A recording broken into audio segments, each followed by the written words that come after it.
بسم اللہ الرحمن الرحیم نحمدہ و نصلی علی رسول الکریم۔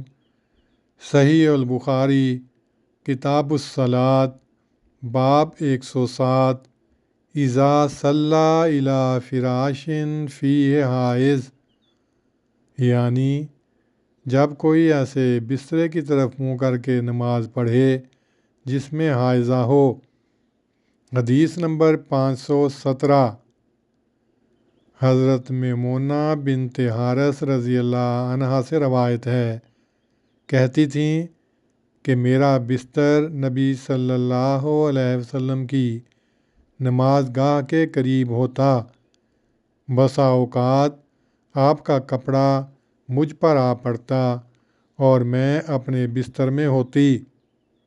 اسی باب کی اگلی حدیث 518 ہے۔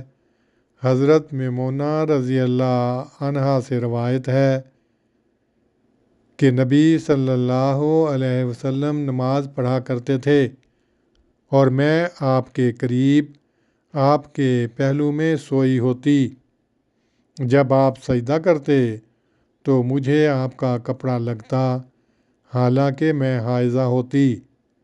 تشریح: جیسا کہ روایت نمبر 296 کی شرح میں بتلایا جا چکا ہے کہ عربوں کے نزدیک حائضہ کا وجود ناپاک سمجھا جاتا تھا۔